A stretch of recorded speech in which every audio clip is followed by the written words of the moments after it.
Hi, hello you guys. Today I bring you a super trendy cake. It's a cream tart cake, but instead of using the traditional French cookie, I wanted to make a cake. And you can do letters or numbers. And guess what? It's my birthday! And I was just dying to make this cake for myself, so I told my husband not to buy a new one. I think it's so pretty.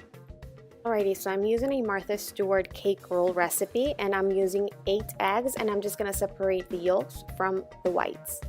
I'm using a hand mixer and adding the sugar, and just keep mixing until you have a pale color. I have vanilla beans, and that's what I use because I love just little dots, but you can add vanilla extract. And now I'm using cake flour and baking powder.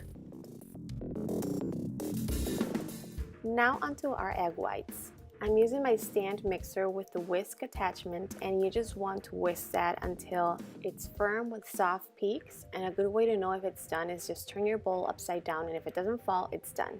Now we're mixing our flour mixture with the egg whites in a folding motion. And we're doing this because you want your cake to be very fluffy and light and airy. I'm using this baking spray just for the corners of my cake pan so that it doesn't stick.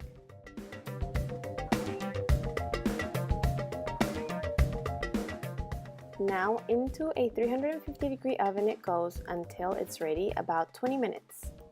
So I thought I would make my favorite frosting, and it's a chantilly cream frosting, and all you need is just some heavy whipping cream and some powdered sugar. You can also add vanilla and then just mix it until it's sweet enough for you.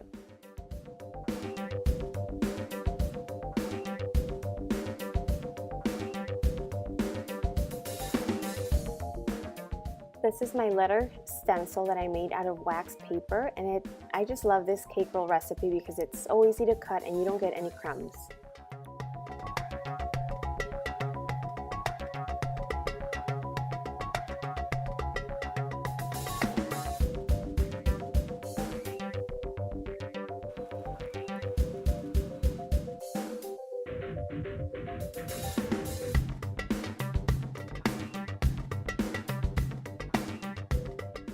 So I have my bag and my tip, and you just put it into the bag, and then with some scissors you're going to cut on an angle, and you do that because you don't want the tip to fall off.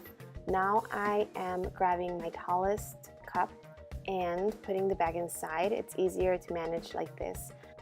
You also want to leave some space at the end of the bag, and if you can, grab like a hairband or something to tighten and secure it so that the frosting doesn't just spill out on the top.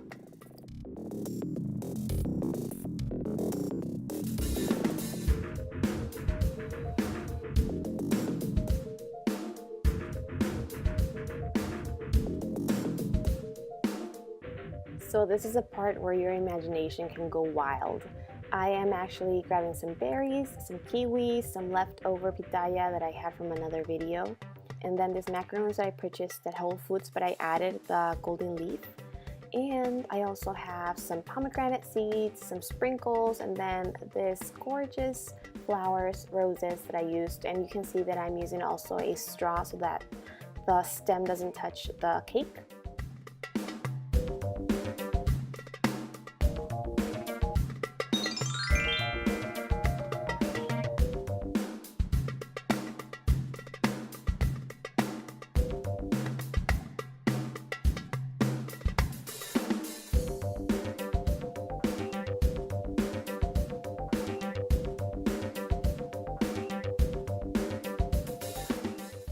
Thank you so much for watching. I hope you liked my version of this trendy cream tart cake, and I hope that you subscribe, you share, and you give me a thumbs up, and I'll see you on my next video.